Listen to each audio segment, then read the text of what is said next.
Today's conversation includes a brief discussion of a real case involving sexual abuse. Nothing graphic, but we wanted to give you a heads up before listening. Welcome back to Brains Gone Bold. We're happy to have you here with us and happy to be back in studio. It's been so long, it feels. It has been. Yes. If you didn't listen in on our previous last episodes, Jeanine and I tried to do this thing virtually, and we have different opinions about how that went.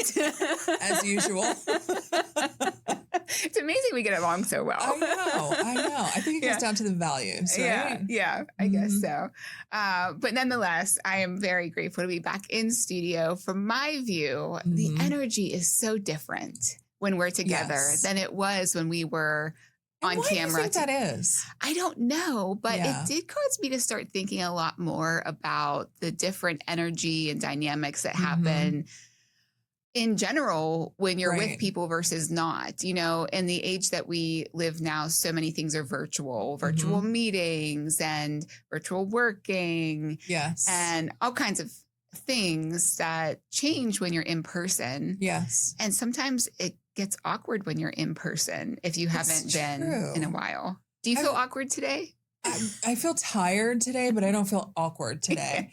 I feel like there's this weird, like, energy chemistry that happens, to your point, like in the room. And I would love to know the science behind it. There's got to be something that we are putting out. So you're putting out something, I'm putting out something, and they're joining and going. They're buzzing together. Yeah, they're buzzing together, and that's what creates the energy. Yeah, I didn't mind the remote stuff. I prefer, of course, being in person. Yeah, but I'd love to know. And how do you recreate that? It's hard. It is hard. It's not impossible. It is. I did start thinking about it in the context of work from home. Yeah. Which it's hard not to go there. It's a little bit of a scary topic because I'm sure we'll get lots of hate mail if we have one opinion or another. But and I do have opinions, as usual. Well, so do I. What are your opinions? So I absolutely love the fact that I can be remote when I want to be. However, I also really love having an office to go to.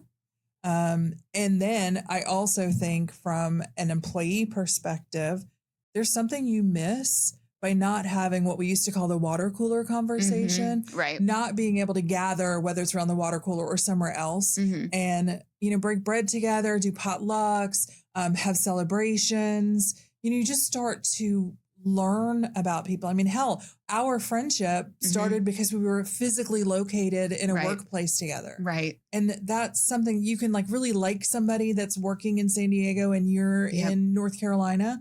But if you don't have any personal interaction with them, it's hard to recreate that. Yeah. It's hard to create that buzz, that energy. And do you think that buzz and energy has an impact on your work? 100%. Yeah.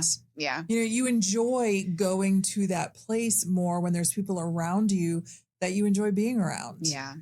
But I also think productivity. Sorry to interrupt you.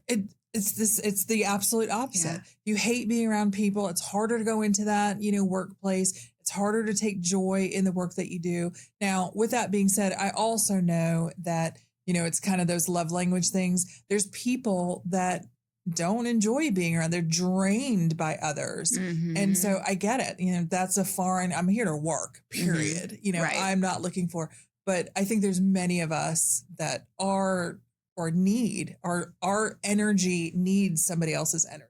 Yeah. Not to get too woo-woo, but I really feel that way. Let's get all the woo-woo today.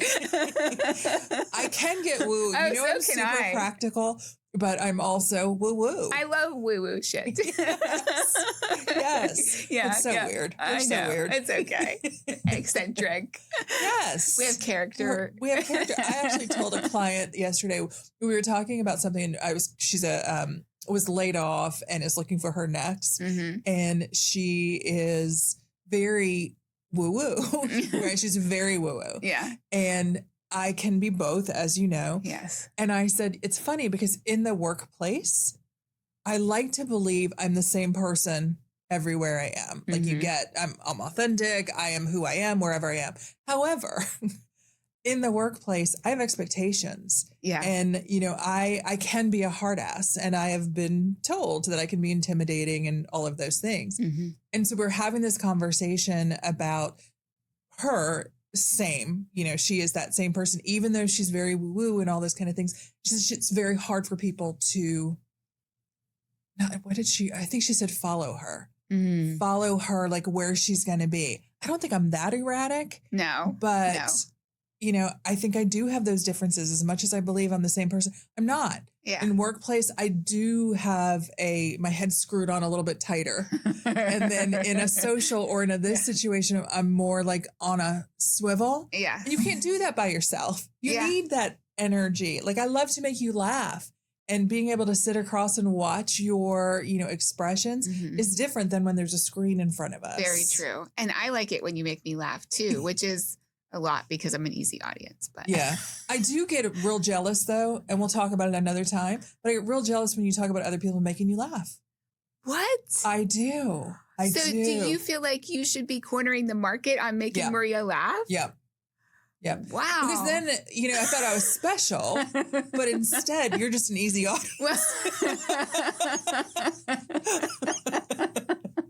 No one can make me laugh like you, Jeanine. How does that feel? Now I feel you're just saying that. You know, that's been true my whole life, though. I'm sorry to, you know, rain on your parade a little bit more, not to hurt your feelings. You probably like to laugh, though, right? I love to laugh. Unfortunately, I feel like I don't laugh as much as I want to or as much as I used to. But even growing up, I was kind of, I don't want to say known for, but there were teachers at school that would make comments to me about my laugh and everything. And apparently I got that from my father, who used to have a very unique laugh. Yeah. Not that my laugh is unique, but it's just prevalent. You have you do laugh easily, it seems like. And I don't mean that in a bad way. It's so nice to be around somebody who is seemingly enjoying your company. Yeah. And so that's really nice. It's very intoxicating. But I don't think you've got, you know, you hear those laughs sometimes like, oh. It's like, what is happening? Oh boy, have I heard some laughs. Yeah, right. Do you know, like, can you picture and imagine your dad's laugh? Yes. Yeah. And that, I think that's pretty. I can too. I mean, not your dad. My dad visited you. In my dreams. Yeah. I'd love to have had the opportunity to meet your dad, but I can picture my dad's and hear my dad's. He used to do this weird before he would oh boy. When he was really tickled. It would start with this like sucking of breath. Like snort. Yes. And so I definitely it's a nice memory to have. Yeah. But no, I don't think your laugh is super unique, but it is infectious. It is joyful. Well, thank you. I haven't heard that in a while. Yeah. Mostly because I never laugh anymore, but all right. I think our viewers and our listeners would say different because we do feel like we laugh a lot in these rooms. Yes. Well, I guess you can't take yourself too seriously. You can't, but I do. Yeah. I know I do. And I know we're going to talk about this and, you know, we, believe it or not, listeners, we do actually prepare topics. And, you know, we do have some topics that we want to share at another time. But we, you know, as we've gotten older, I feel the same way. Yeah. You know, so it'll be interesting to explore for sure. Yeah. Like what's happened. The whole, so the idea of laughing easily, it comes up for me a little bit as it relates to work. Because I work in a very kind of professional field, right? And I am a consultant. So when companies hire me to come in, they are looking to me to give them advice on different things. And my own perception, and this may or may not be accurate, is that they are expecting someone who is buttoned up, very professional at all times, shares expertise, that kind of thing. So I am very aware of those moments where I either want to laugh or I do laugh easily and how that may come across in terms of, do I appear less professional or flaky or However, these are all just projections, I'm sure. Right. But I become aware of it.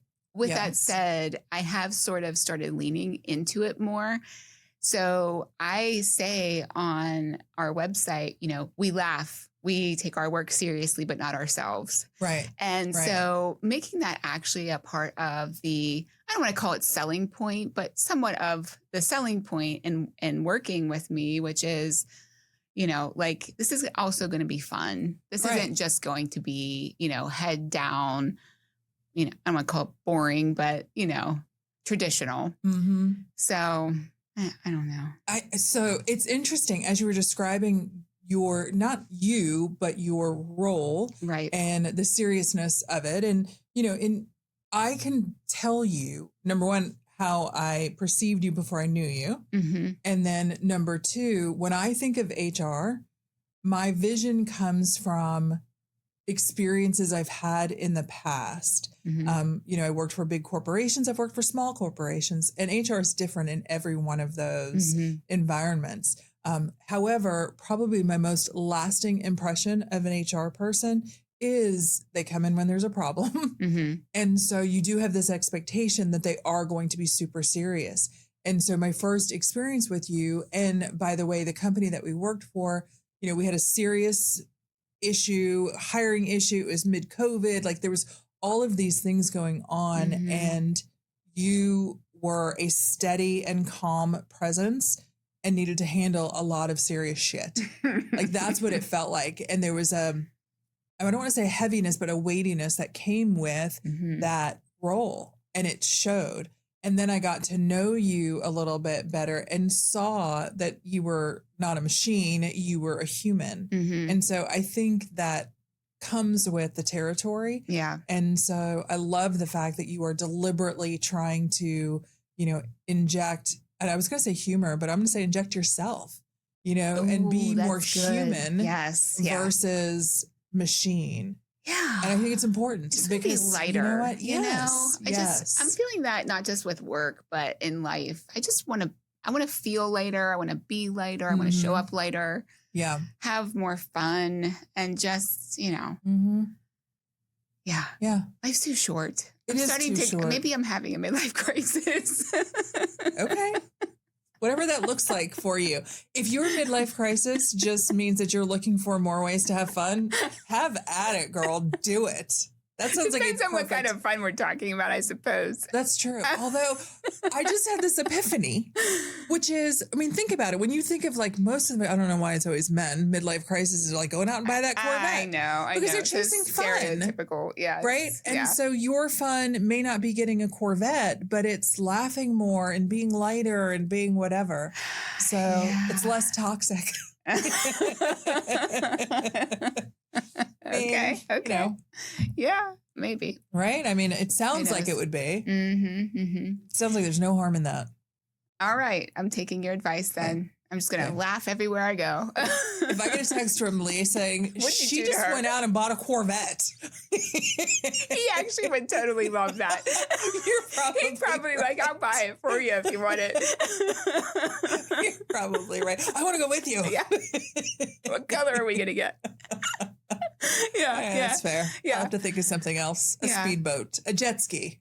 Sure. Yeah. The funny thing is, like, he would pretty much support any of those decisions. Yes. So anyway, so I want to go back for 1 second if we can, because I think there's a little bit of a segue from what we were just discussing into what we were maybe planning to discuss loosely, which is, when I am working with companies in the capacity that I am, and I'm so worried about my presence and how I am perceived and that sort of thing, behind the scenes of that, on my end, I know is this idea of I need to be perfect. And this shows up for me in a million different ways, not just professionally, but personally, which is, we've talked a little bit about, I dabble in writing.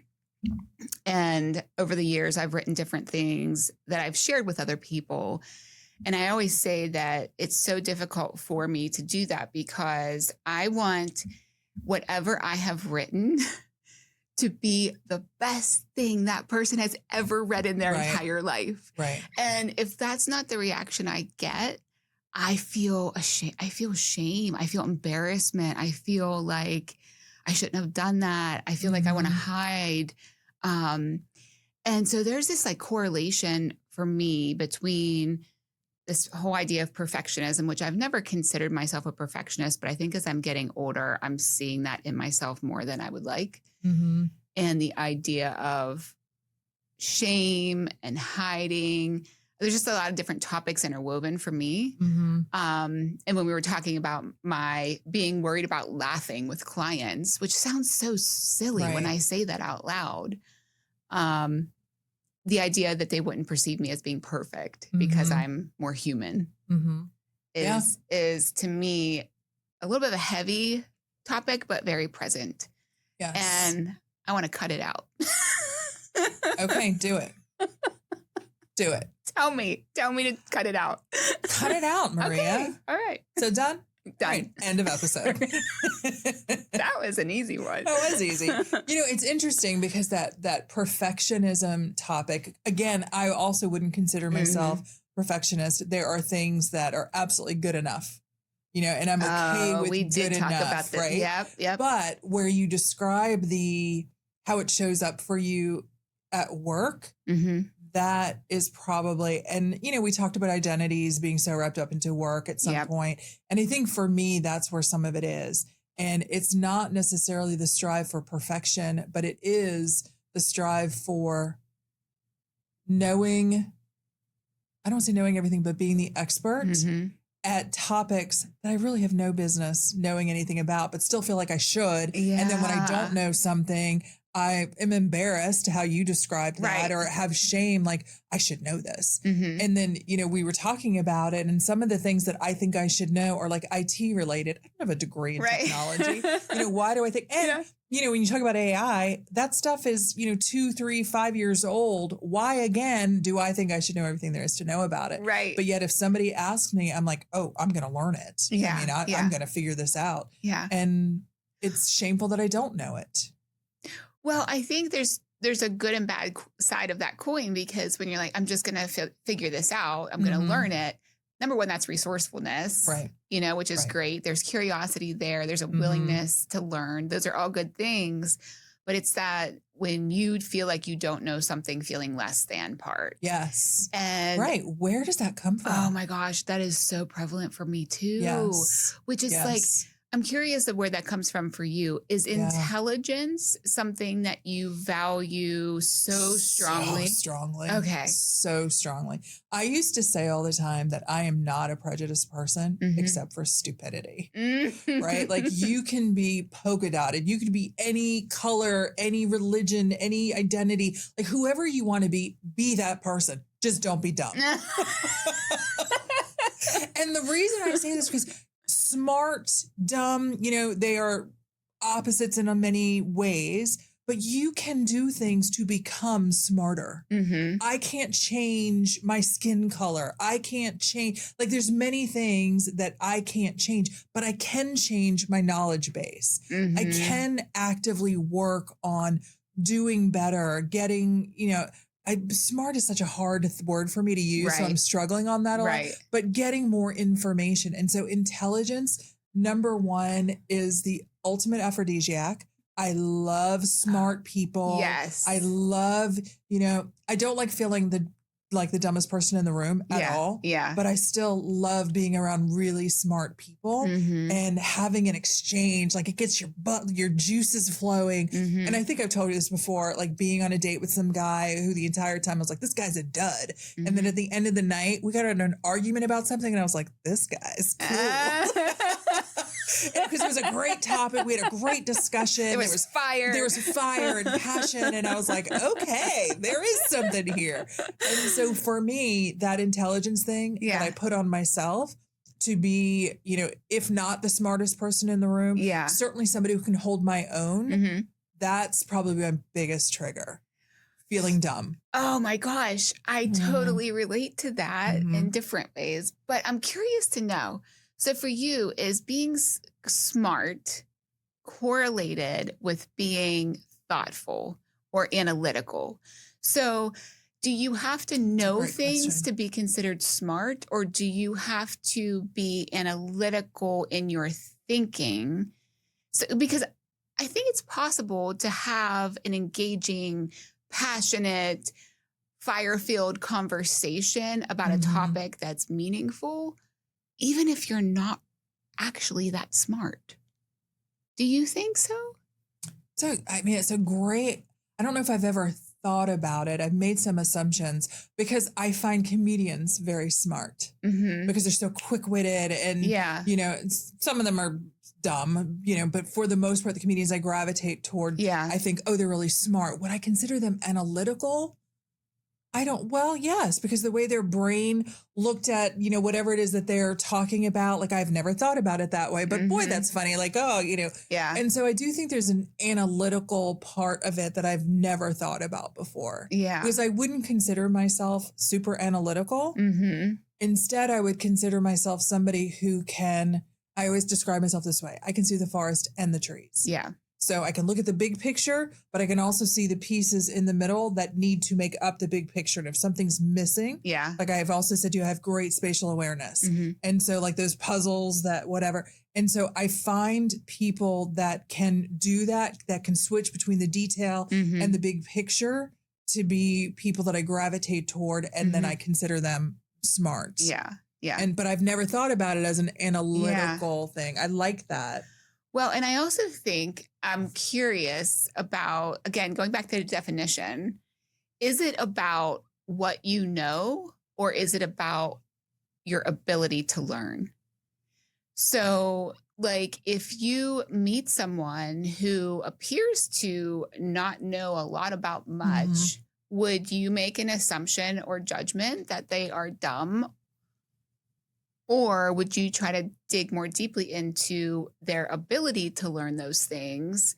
And maybe they just didn't have access to the education, or they didn't know that they could learn about it, or I think it depends. Whatever. Maria. You know, it depends on the context. Like I'd like to believe that I am not like, well, I am judgmental, but I'd like to believe that I'm not. You believe whatever you want, Jeanine. But I'd like to. Perception is reality. It is. Like I want to give people the benefit of the doubt and not automatically go, oh, they're just dumb. Because I do think, you know, as we just talked about ourselves, there's topics that we have no business knowing about, but yet still feel like we should know something about them. So it's not the ability, it's probably the desire that to me is the linchpin here. Because most of us have the ability to learn. Some people don't have a desire. They're just happy to be exactly the way they are. They're not curious. They're not, you know, they automatically assume, I don't want to go into this big conversation about, you know, the differences between people, but they assume because they're not like them that they're not good enough. They're not worthy. I'm the only, because I embody this, I'm the best, period. And when they learn something about another culture, they're blown away. You know, they're like, oh, I didn't know that was a thing, but they stay in their space. You know, they don't try. So again, it's desire and curiosity that to me changes everything. So then are we actually diving into something that's not intelligence at all? It's actually an openness to new things or other things that is really important more important to you. Could be. Than, because when we talk about intelligence, and we could go through this all day long, I think, for me, I'm interested in the nature versus nurture thing that's coming up for me a lot in different ways for some reason, which is like, again, what you know versus your ability to learn. So of course there are some people who are naturally born very intelligent, can learn a lot more at an early age. Things come easily to them, whereas other people have to work harder at it. I'm just curious for you, when you meet someone who has to work harder at it, is that clear to you? And is that automatically a judgment? So to the latter, automatically a judgment, yes. I like to believe that I'm a good I'm a quick assessor of capability, potential, etc. And so I'll use this example. When I interview people, sometimes the skills that they need are learned skills. And so I'm looking for, do they have the potential to learn this?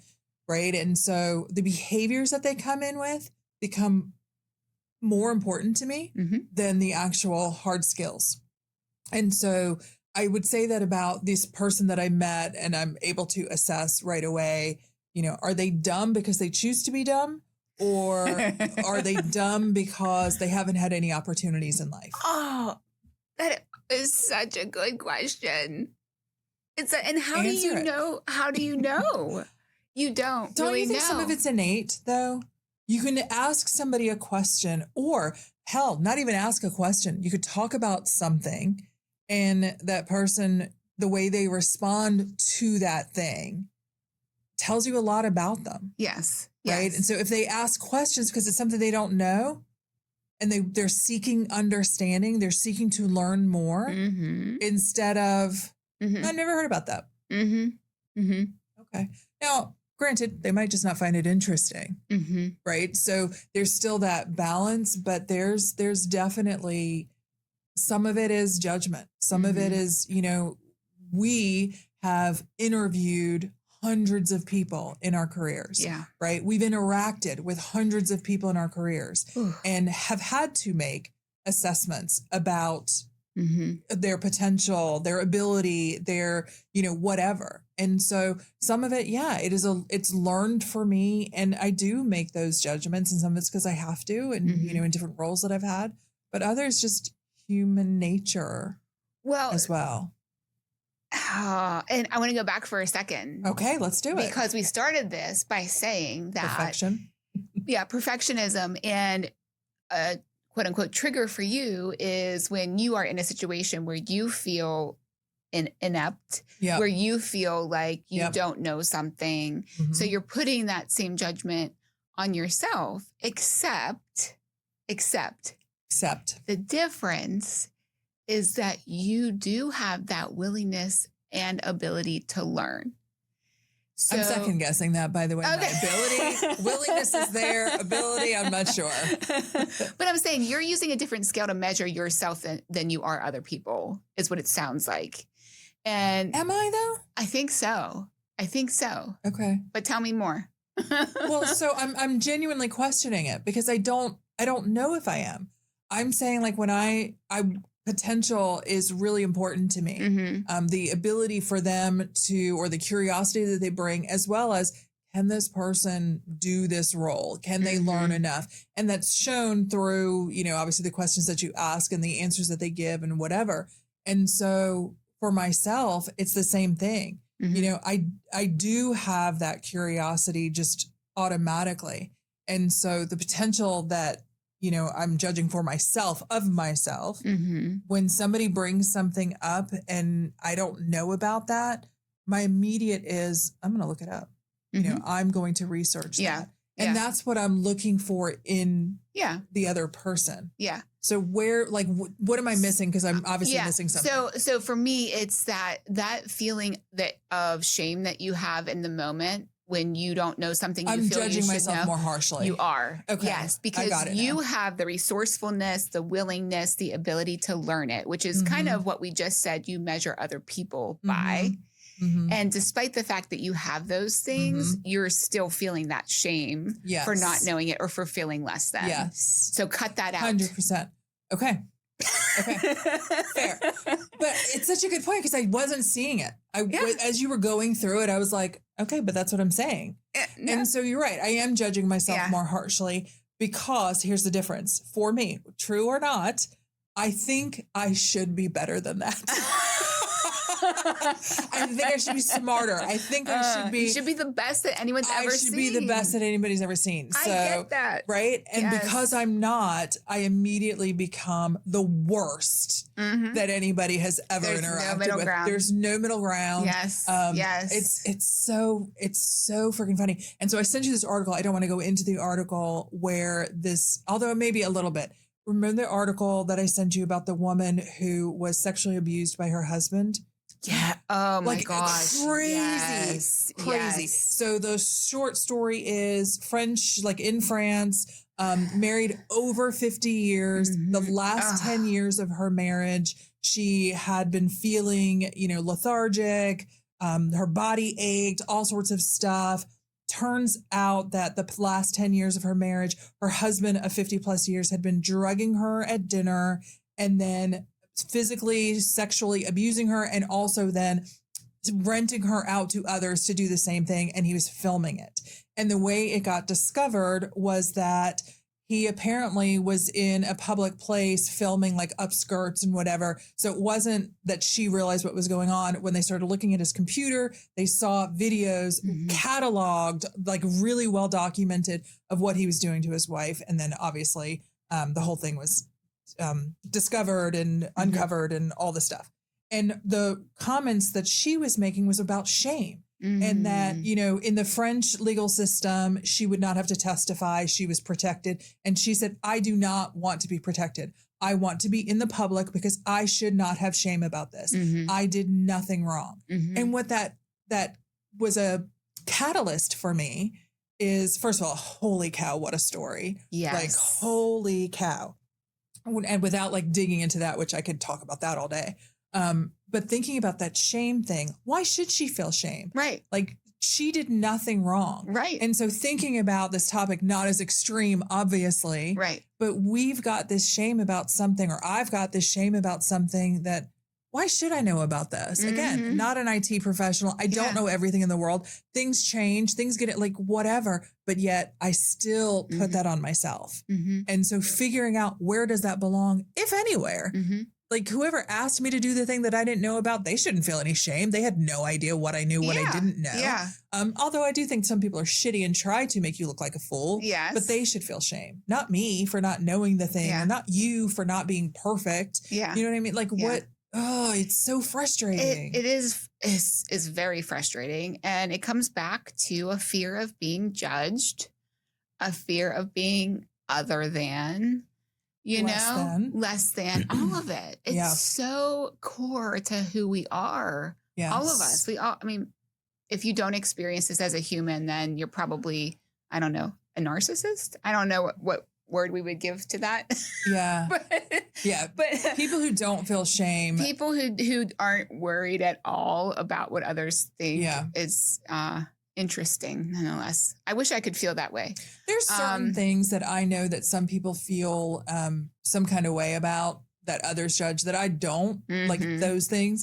But then when it's my core belief system about myself, that I think I'm smart, I think I'm this, I think I'm that, and that gets attacked, that's where my shame comes. That's where I start feeling those kind of feelings. Like I've got this t-shirt that says, fun fact, I don't care. And in so many ways, I don't. Like there's so many things, because it doesn't affect me as a human being. But the ones that do, boy, that gets right in there, right to the core.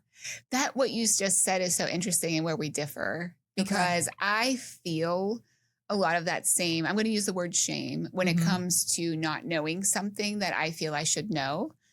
For me though, it's not because from the angle of, I think I'm smart and I should know this. It's from the angle of, oh, this is validation that I'm not smart.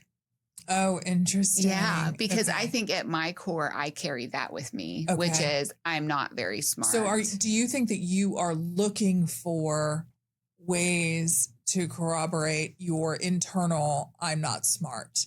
And that's another thing that that validates us. Yeah. Oh, interesting. Yeah. And that is very. And then it's like, oh, I knew it. And they're going to know it. They're going to know it now too. Okay. Yeah. Interesting. So where does that come from? I mean, do we have a couch? We say that pretty often, right? Here. Because I mean, that's the crux of it, Maria. Yeah. I feel like this is a little bit of a tricky one to navigate. Yeah. Okay. It's so interesting though. And have you always known that? known that I feel you've this identified way. That you feel that way. No. Okay. In fact, it's a newer thing for me that I've identified definitely within the last 10 years. Okay. And the way I identified that is I started just by nature of my personal life and also my professional life, quite frankly, but especially personal life. I began to be around people who are a lot smarter. Yeah. Okay. And for me, that just kind of made it come out. I didn't know it was there, but it became more clear, which is, holy cow, every time I'm in company of these people, I feel like I am like the one who sticks out because I'm not smart like they are. Interesting. Yeah. Yeah. Okay. And you are. I mean, I know you're not looking for me to give you, but you are so smart. Well, so it's astonishing for me to hear you say that, that's like an inner monologue, or is that a dialogue or monologue? It's an inner monologue. I don't know. I don't either. So it's that inner voice. There you go. There you go. So it is astonishing, but I also think it's super helpful to know that. Yeah. Yeah. Right. And in my case, like I would say, and I've had this conversation with you before, it's part of my delusion. Right. It's part of this belief system that I have about Jeanine that I think my parents fed me. Yeah. Like, you're the smartest, the most beautiful, the most talented. Yeah. I mean, you've seen my mom in action. Yes. She's my biggest fan. And I could put together a Lego, something that has instructions, that has the whole visual to it. And she'll be like, isn't she talented? Yeah. She can read directions. Right? Exactly. Right? I mean, and seriously. Yeah. So that's the mindset that I've had all of my life. And so going into something and like, oh, woe is me, but going into something where I recognize, like, they don't recognize that I don't know something. I recognize it. And then I all of a sudden I'm like, what? How do I not know this? I better figure this out before they know it. And so I think the action becomes the same thing that you and I go through this. Well, I better figure this out. But the way it and the psyche behind it is different. Yes. But it ends up being the same thing and resulting in that shame or embarrassment or whatever. Yes. So, yes. I mean, I have ideas of where it came from. Sure. There's quite a few things in my life that I could probably harken back to that led to it. But this is not a therapy session, as we say often. Maybe we'll do that another time. Maybe we can bring wine. And one time we'll come, they'll turn on the cameras. We're both laying on couches. Well, this escalated quickly. Stains. You thought you were getting a podcast. Surprise. It's so funny. Luis or Fonzie will come in here like, what is happening? This is going downhill. Let's get an Uber. It's time. Oh my goodness. So one more kind of question around this that I'm curious about, and we could probably talk all day about this, in my opinion. And we might. So much to say. Not on this, but after we leave here. By the way, and I'm sure this is well overplayed in ways, but Brene Brown, are you familiar with her work around shame? Yes. Okay. So I first started learning about the topic probably, again, about 10 years ago through introduction to Brene Brown. Not personally, I wish, but her work. Man, so helpful and powerful, some of those talks that she's given and books that she's written. Yes. So anyway, just a little plug there. I totally agree. And you can ease into Brene Brown. For those of you that aren't readers or anything else, she has a Netflix special. Yes. That was my first introduction, because I actually thought it was comedy. Oh. I did. I was like, oh, this is whatever. And I don't know what I was thinking, but I put it on, got hooked. Yeah. And then started reading her books after that and everything else. So that was my introduction. So I think it's a good soft introduction to Brene Brown. Although it would be surprising to me that people haven't heard that name at this point, because I do think she's become ubiquitous when we start talking about vulnerability and everything else. Exactly. But a question so you and I had kind of like a pre-conversation on these topics. And the question I or I should say the perspective I have that we may disagree on, is that this whole idea for us of, you all right? I'm good. My glasses just seem foggy. Ah, okay. It could be just my eyeballs. I can't take them out. You need some windshield wipers for your eyeballs. Okay. Where was it? Where was I? You were saying the previous conversation that we had, we may differ, and I think we do. If I know where you're going. So I think my opinion is that these topics of perfectionism, I have to be the best ever, shame, like kind of hiding because we are afraid of what people are going to think of us, leads us collectively to living a life that's not authentic to who we are. I disagree. Was that an objection? I feel like it was like it was. If I had a gavel, I would hit it. I'm kidding by being that forceful, but because we did have that conversation, and it was so recent, so it's not like I've had a lot of time to process. I do disagree in some respects because, like I said earlier when we were talking, I mean, in this conversation that we just had, is I'd like to believe I am who I am, where I am. I do know there's some variations, but my personality, my value system, what I bring to the table is typically the same wherever it is, my perspectives and all those things. And so while shame and being embarrassed does lead me to want to self-isolate, of other times when I'm sad, when I'm grieving, my dog passed away and you made the comment, I don't know how to, because I self-isolate and that's my normal. I think it comes for me from being an introvert, which I know people are always surprised when I say that, we've had this conversation before. And so I don't find that being inauthentic. I find that being who I am in my self-protectionism. And you made a really good point, which was, okay, but if you didn't have to, at the end of the day, I'm still an introvert. And so there'd be other things that might put me into hiding. Yeah. We don't live in bubbles. Yeah. These perfect little sweet bubbles. There's always going to be something that's going to do it. And so that's why I have a hard time thinking of being inauthentic through shame or embarrassment or however we label it. But I agree with how you're processing it and why that would appear inauthentic. You're not being true to yourself, but I feel like I am. So I don't know. Yeah. I genuinely don't know. I disagree. You disagree that I don't know? Okay, so then I was right. You're wrong.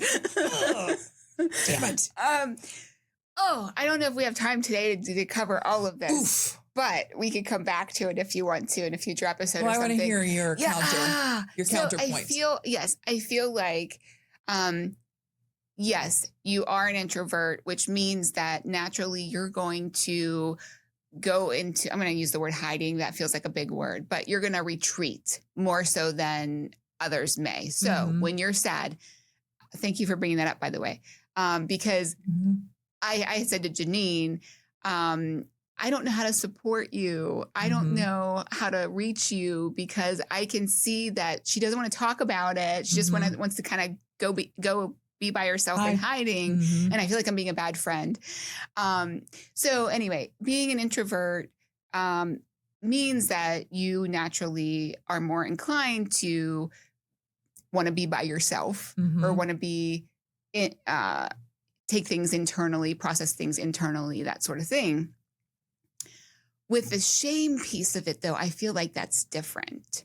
So when I'm getting there. Give me a moment. Because instead of just like owning something, like as an example, if you don't know something that you think you should know, in the moment, you're like, oh, I should know this. Why don't I know this? I have to figure this out.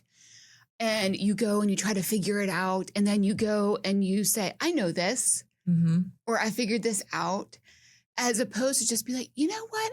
I have no idea. And that's really interesting. I'm going to go figure it out. I see that distinction. Yes. So there is in that moment, the going, I should know this. I need to go figure that out. That's your quote unquote hiding that you're doing. Yeah. Which, requires you to not be real in the moment, not be vulnerable, not be open. I buy that. Oh, sorry, listeners. I didn't. You just slapped them all in the face. But I buy that. Yeah. So absolutely. Because admitting that I don't know the thing is inauthentic. Yes. Even though, again, I can learn the thing, I can do all the stuff, but in the moment, I don't know the thing. The shame is driving your actions. Yes. And so that's my point. That's my point, is that like when the shame is driving your actions. Okay. All right. We're done here today. Yes. The great point. Okay. All right. You win. You win. Because that is what it's about. Yes, that makes perfect sense to me. Okay. All right. It's funny. The word inauthentic is heavy. I'm going to try to cut it out. Yeah. And you too. Yeah. The word, authenticity and all that carries so much weight too. Yes. And so when somebody says, well, you're being inauthentic, I immediately want to fight that. Of course, I am who I am. But that descriptor, good job, Maria. Thank you, Jeanine. Good job. Thank you. My pleasure. Yes. We should have totally end there. Well, I think we absolutely are going to end there. We're out of time for today anyway. So thank you for the great discussion. Absolutely. So happy. This is what happens when we're in person. Yes. I mean, at one point, I'll admit, I wanted to just push the mic away and just be like, okay. Like I was in the conversation. And that's that. I love it. I love it. It feels good. It does. Thank you, everyone, for tuning in, for watching. As always, we would love if you would like, subscribe, share. Talk about it with your friends. Comment. Email us at brainsgonebold@gmail.com. Only love mail, though. No hate mail. Yeah. But again, thank you for joining. We'll see you next time. Bye. Bye.